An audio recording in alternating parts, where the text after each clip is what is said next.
여러분, 교회가 무엇이라고 생각하십니까? 여러분들은 이 교회가 무엇이라고 생각을 하시나요? 흔히 우리는 교회를 어떤 건물이나 조직으로 생각하기가 쉽지만 성경이 말하는 교회는 부활하신 주님을 만난 이들, 즉 하나님께 붙잡힌 사람들, 그 모임 자체입니다.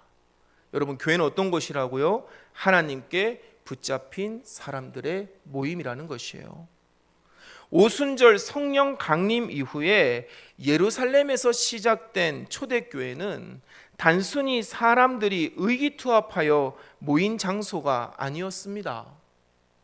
여러분, 그 교회는 죄의 구조에서 철저히 돌이킨 회개와 예수 그리스도와 생명으로 연합된 세례의 고백 위에 세워진 전혀 새로운 차원의 영적인 가족들이었어요. 그렇기 때문에 여러분, 교회에서는 빠지지 않아야 될 두 단어가 있습니다. 하나는 무엇입니까? 회개이고, 두 번째는 은혜의 고백입니다.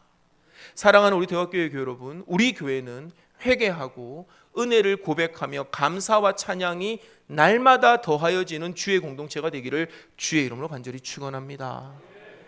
사도행전이 보여주는 교회의 시작은요, 철저한 회개에서부터 시작이 된 것입니다. 베드로의 설교를 듣고 우리가 그러면 어찌할꼬? 라고 했던 그 질문에서 교회가 시작된 것입니다. 이것은 단순히 과거를 뉘우치는 감정적인 후회가 아닙니다. 여러분, 회개와 후회를 혼동하지 마십시오. 여러분, 회개는 무엇입니까? 내 삶의 통치권이 이제 나에게 있는 것이 아니라 하나님께로 옮겨졌음을 인정하는 근본적인 방향의 전환인 것입니다. 그러니 여러분, 교회에 오른다라는 것, 교회에 온다는 것은 우리의 의지로 온 것이 아닙니다. 여러분들은 여러분들의 의지로 교회에 왔다고 생각하죠. 내가 아침에 일어났더니 오늘 너무나 개운해서 교회에 한번 나가줘야겠다. 오늘은 안 가면 내가 몇 주 연속 안 나온 거니까 마음이 찝찝해서 오늘은 나가줘야겠다. 여러분, 그런 사람들은요, 교회를 다니는 사람이지 성도는 아닙니다. 여러분, 교회는 어떤 곳입니까? 내가 회개하고 하나님의 은혜의 고백 위에서 하나님께로 방향을 전환했기 때문에 우리의 최종 목적지는 어디가 되는 것이에요? 하나님의 나라가 되는 것이고, 이 땅에서의 최종 목적지는 어디가 되는 것입니까? 이곳 교회가 되는 것입니다. 이 사실을 믿음으로 고백하시기를 주의 이름으로 간절히 축원합니다. 그래서 여러분, 우리 예배 순서 한번 보십시오. 주보를 펴서 예배를 한번 보십시오. 여러분, 임내송 다음에 무엇이 있습니까? 그렇죠, 예배로의 부름인 것이에요. 여러분, 불러주셨기에 우리가 이 자리에 있다라는 사실입니다. 이처럼 삶의 주인이 바뀐 사람들은 세상 속에 살면서도 세상과는 전혀 다른 삶의 방식을 선택하기 시작했습니다. 우리 42절의 말씀을 한번 같이 읽어볼까요? 사도행전 2장 42절 말씀 함께 읽습니다. 시작. 그들이 사도의 가르침을 받아 서로 교제하고 떡을 떼며 오로지 기도하기를 힘쓰니라. 아멘. 여러분, 이 42절의 말씀은 부활 이후에 변화된 그리스도인의 구체적인 모습입니다. 여러분, 교회 생활을 하는 자들의 모습이 바로 이 42절의 말씀이 되어야 된다는 것이에요. 여러분, 이 교회, 초대교회의 성도들은요, 하나님의 음성을 듣기 위하여 사도들의 가르침에 귀를 기울였습니다. 이것은 오늘날도 동일합니다. 여러분, 우리가 강단의 말씀에 귀를 기울여야 되는 이유는 우리의 삶의 방향이 전환되어 하나님이 우리의 삶의 주권자가 되어 주셨기 때문인 것이에요. 그렇기 때문에 우리는 하나님의 음성을 들어야 되는 것입니다. 당시 로마의 가치관, 여러분, 제국의 가치관, 힘의 논리가 지배하던 세상에서 하나님의 말씀에 집중한다는 것은 철저하게 내가 세상 속에 매몰되지 않겠노라는 신앙의 선언이었습니다. 사랑하는 우리 대학교회 교회 여러분, 하나님의 말씀에 여러분의 주파수를 맞춰 놓으시기를 주의 이름으로 간절히 축원합니다. 그렇지 않으면 우리는요, 딴소리를 듣게 돼요. 제가 여러분 그런 적이 있습니다. 이제 뭐 운전을 하다 보면 심심하잖아요, 그렇죠? 그래서 저는 라디오를 잘 듣는 편인데, 대구에 있을 때는요, 대구 지역 방송이 있었어요. 대구 지역 방송을 항상 거기를 맞춰놨습니다. 왜? 6시 반에 야구를 중계해 주거든요. 그래서 그걸 들어야 돼요. 그런데 밖으로 나가면 뭐 이제 주파수가 지역마다 달라지잖아요. 그래 한 번은 막 너무 졸려가지고 라디오를 틀었는데 제가 좋아하는 김광석의 노래가 흘러나오는 겁니다. 노래가 한 곡으로 끝나지 않아요. 한 세네 곡이 이어집니다. 야, 이 채널 좋네. 그리고 계속 듣고 있었어요. 그리고 모든 노래가 끝나고 난 다음에 갑자기 방송에서 이렇게 나오는 겁니다. 자, 이제 부처님의 말씀을 들읍시다. 원음 방송. 여러분, 제가 그때 퍼뜩 정신 차렸어요. 내가 극동 방송이나 CBS에 맞춰놓지 않으면 내가 다른 사람들의 소리에, 다른 것들의 소리에 내 마음이 빼앗기겠구나. 여러분, 로마의 제국의 가치관, 힘의 논리가 지배하던 그 세상 속에서 하나님의 말씀에 귀를 기울인다. 그것은 무엇입니까? 내가 다른 소리를 듣지 아니하고 하나님의 정신, 하나님의 뜻, 하나님의 의지를 따라 살겠노라는 신앙의 선언이었다라는 것입니다. 또한 혼자서 이 길을 갈 수 없습니다. 여러분, 혼자 못 갑니다. 제가 장교로서 훈련을 받을 때 저는 영천 삼사관학교에서 훈련을 받는데 여러분, 아침에는 4km를 뜁니다. 아침에는 4km를 뛰고요. 여러분, 주말에는 학교가 배려를 해줘서 8km를 뜁니다. 미쳐요. 막 미칠 것 같습니다. 한여름에 들어갔거든요. 제가 7월 4일 날 입소를 했는데 그 땡볕에 8km를 뛰면요, 중간중간 훈육관들이요, 크다란 이런 표현이 제가 표준어가 아니지만 좀 이해하고 들어주시기 바랍니다. 큰 다라이에다가 찬물을 가득 담아서 지나가는 그 훈육생들에게 막 뿌려줍니다. 그 8km를 뛰어요. 여러분, 제가 혼자 한번 저 달리기 잘 못하거든요. 제가 혼자 한번 뛰어보려고 남들 다 이제 새벽 마치고 남들 다 개인 일과할 때 혼자 2km를 뛰어봤는데 못 뛰겠더라고요. 근데 이상하죠. 한 중대로 묶여서 같이 뛰기 시작하면요, 4km도 뛰고요, 8km도 뜁니다. 요즘 러닝이 유행이어가지고 무슨 크루들을 모집해서 러닝 팀들이 있더라고요. 혼자서 못 뛰기 때문에 그래요. 같이 뛰면 앞에서 끌어주고 뒤에서 밀어줘서 그 목표를 달성할 수 있는 것이에요. 여러분, 왜 교회가 함께 모여서 예배를 드려야 됩니까? 어떤 분들은 이런 얘기를 하죠. 나는 집에서 말씀 들으면 되지. 내가 있는 곳이 성전이지. 틀린 말 아니에요. 하지만 혼자 있으면요, 무너지기 쉽습니다.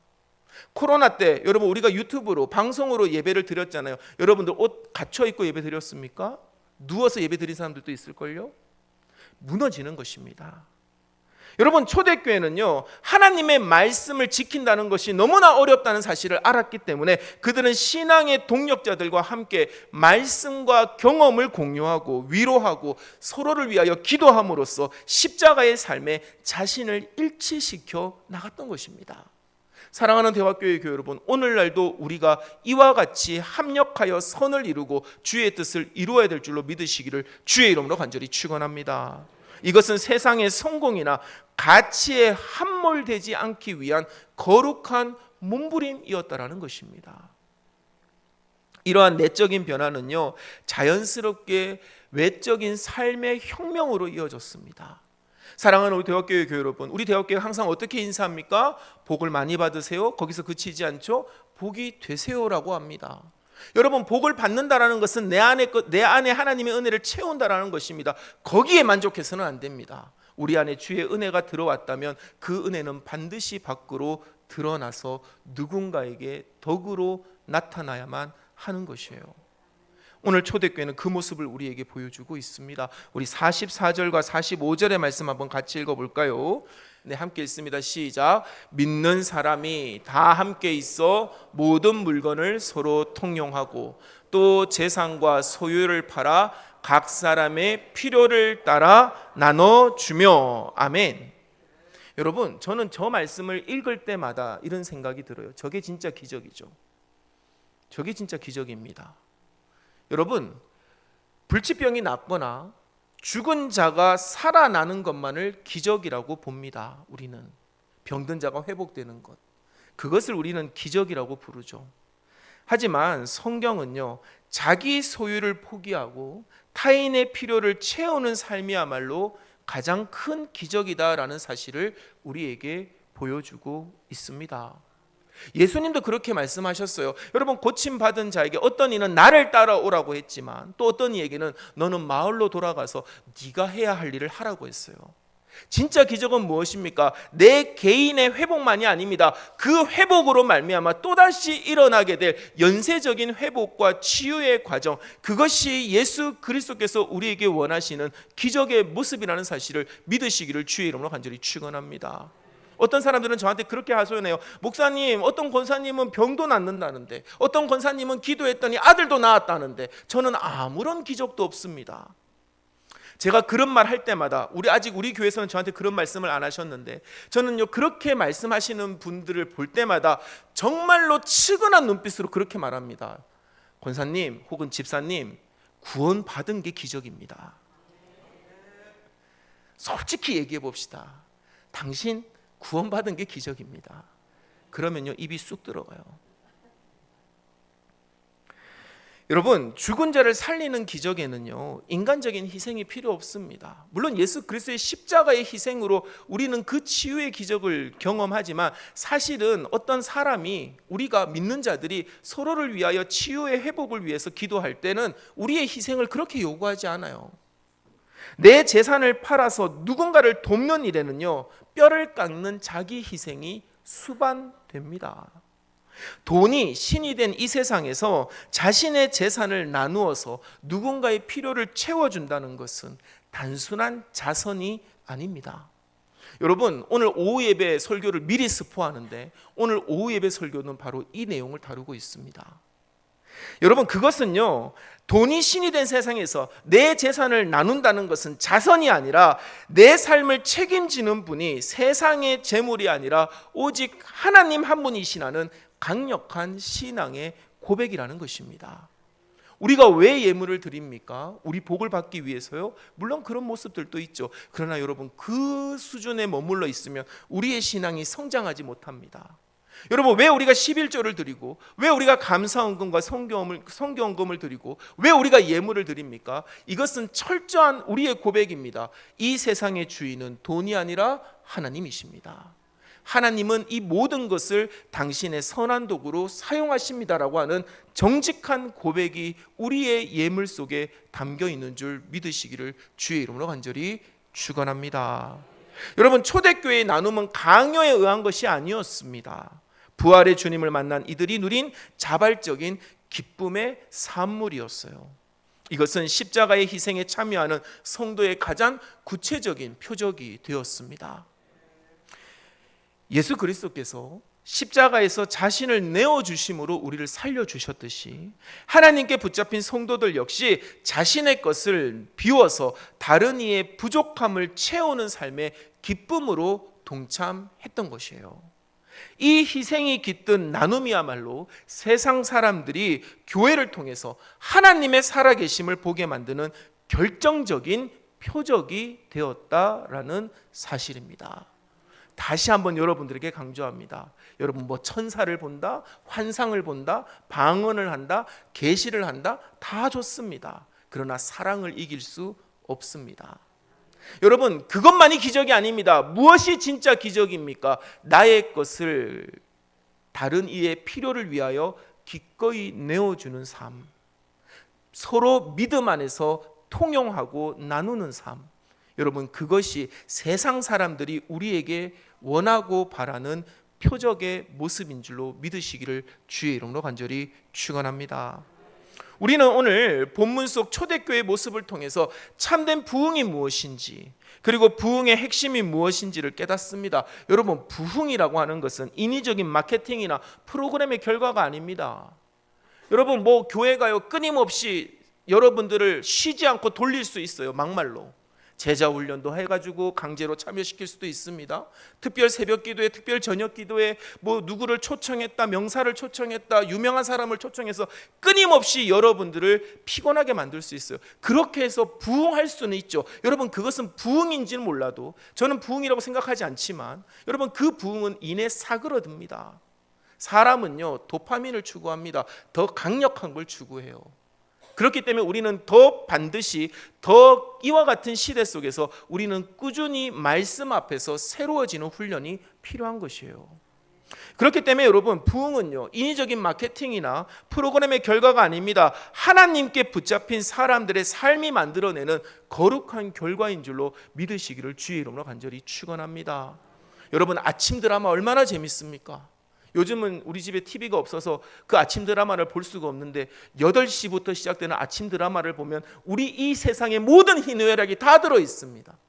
그렇죠. 막 그 심각한 음악이 들려오기 시작하면 누군가는 김치 싸대기를 맞고 뭐 이런 아주 자극적인 것들이 있잖아요. 여러분, 우리는 그런 거에 열광합니다. 그런 거 좋아합니다. 그런 걸 봅니다. 그런데 여러분, 진심으로 눈물을 흘릴 때는 언제입니까? 다큐 3일이나 인간극장을 볼 때입니다. 무엇을 말씀드리고 싶은 건지 아시겠죠? 여러분, 우리는요, 어디에서 감동을 느낍니까? 우리는 어디서 삶의 진정한 의미를 깨닫습니까? 교회는 어떤 모습으로 세상 사람들에게 다가가야 됩니까? 자극적이고 인위적인 것으로? 아닙니다. 하나님께 붙잡힌 우리의 삶을 진실하게 보여주고 그들에게 진실한 모습으로 다가갈 때 하나님의 은혜와 능력과 성령의 감동의 역사가 일어나게 될 줄로 믿습니다. 진정한 부흥은 그렇기 때문에 말씀과 기도의 철저함에서 이루어지는 것입니다. 여러분, 말씀과 기도의 철저함은요, 일상입니다. 믿는 자에게 말씀과 기도는요, 함께 가야만 하는 것이에요. 이것을 놓치지 마시기를 간절히 당부합니다. 사도의 가르침에 전념하고 기도에 힘쓸 때 믿는 우리는 세상의 가치관을 이겨낼 그 내적인 신앙의 근육을 가지게 되는 것입니다.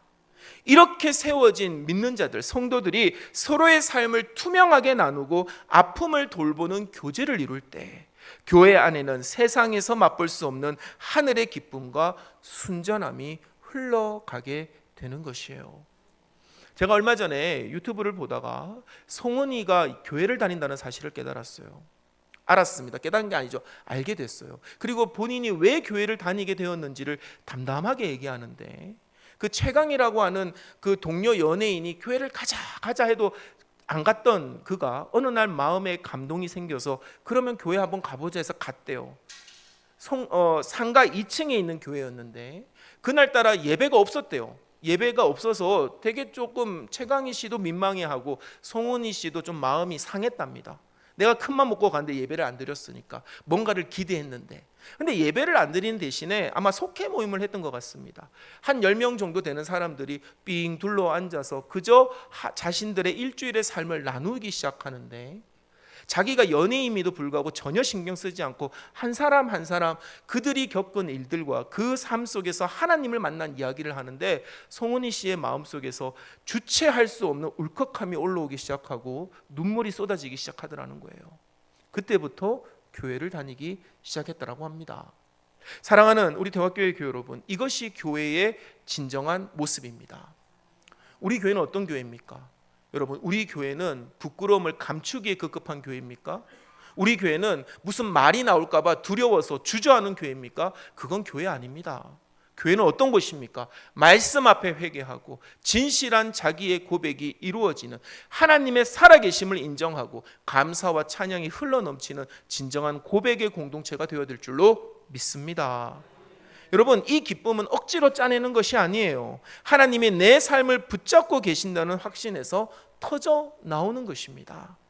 더 나아가 이러한 공동체의 모습은요, 담장을 넘어 세상 가운데로 흘러나가게 됩니다. 사랑하는 우리 대화교회 교회 여러분, 저는 우리 대화교회가 하나님의 은혜와 사랑과 복음의 능력이 세상 속으로 배어 나오게 되기를 주의 이름으로 간절히 축원합니다. 흘러넘친다는 표현을 많이 쓰는데 저는 흘러넘친다는 표현보다 배어 나오기를 소망해요.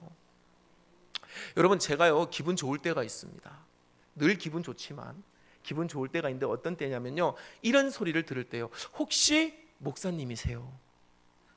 제가 이런 얘기를 몇 번 들었습니다.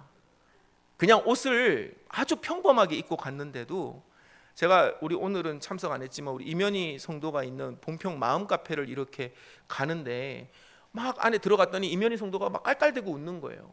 왜 그런가 봤더니 그 안에 있는 그 손님들이 저를 가만히 보더니 아무리 봐도 저분은 목사님 같다 이거라는 거예요. 그러고 보니까 이분들도 교회 다니시는 분들이었어요. 그러니까 딱 보면 뭔가를 아는 거죠.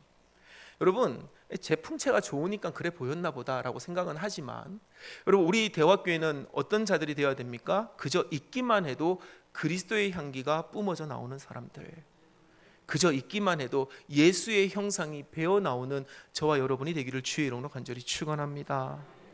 여러분, 세상이 교회의 모습에 주목하기 시작하면 그것은 우리의 은혜가 배어나오기, 하나님께 받은 복과 은혜가 배어나오기 시작했다라는 증거예요. 우리 47절의 말씀을 한번 같이 읽어볼까요?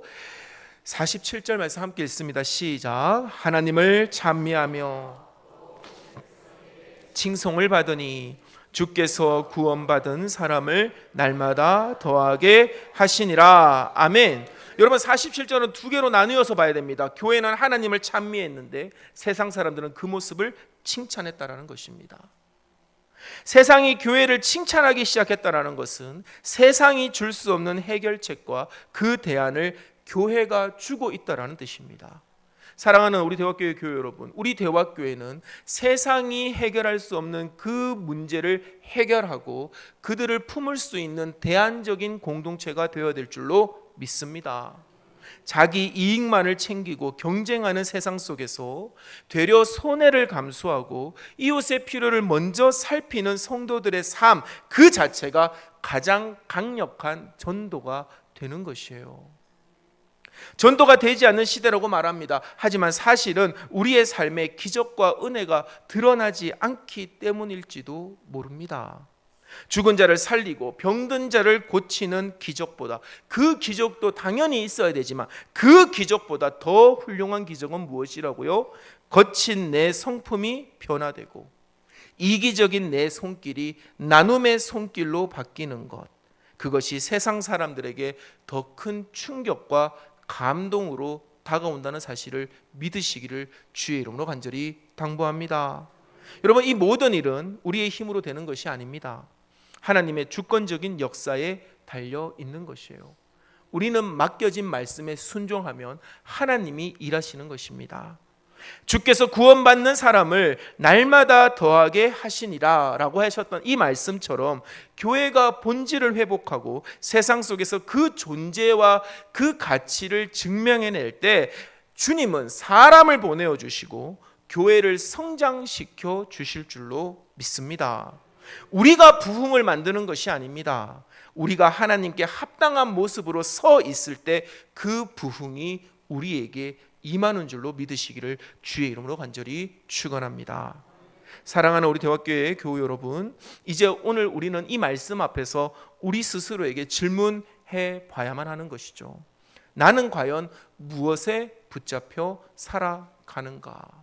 제가 서두에 얘기했죠. 교회는 나와주는 것이 아닙니다. 하나님께 붙잡힌 바 되었기에 하나님의 부르심에 응답하여 나온 공동체, 그것이 바로 교회입니다. 여러분, 우리는 어디에 붙잡혀 살고 있습니까? 세상의 염려, 물질에 붙잡혀 살아간다면 우리는 결코 그 초대교회가 누렸던 그 기쁨과 성령의 능력을 경험할 수가 없습니다. 그러나 우리가 다시금 하나님의 말씀에 붙잡히고 그분의 사랑에 압도될 때 우리의 삶은 비로소 부흥과 축복의 통로가 될 줄로 믿습니다. 세상은요, 지금 교회가 제 역할을 다해 주기를 원하고 있어요. 여러분, 세상은 교회가 제 역할을 다해 주기를 원하고 있습니다. 그리스도인들이 세상 사람들과 다른 거룩한 삶의 방식을 보여주기를 간절히 원하고 있다라는 것이에요. 여러분, 우리가 곧 교회입니다. 옆 사람을 바라보면서 이렇게 얘기하십시오. 당신이 교회입니다. 우리 옆 사람을 바라보고 다시 한번 이렇게 얘기하십시오. 당신이 교회입니다. 그렇습니다. 여러분, 우리 한 사람 한 사람이 세상 가운데서 하나님의 가치를 선택하고 이웃을 향하여 손을 펴는 그 자리가 바로 하나님의 말씀이 실현되는 장소인 것입니다. 우리의 말투가 변해야 됩니다. 우리의 지갑이 이웃을 향해 열려 있어야만 합니다. 우리가 속한 가정과 일터에서 예수의 향기가 나타나게 될 때 우리 교회는 날마다 구원의 기쁜 소식이 넘쳐날 줄로 믿습니다.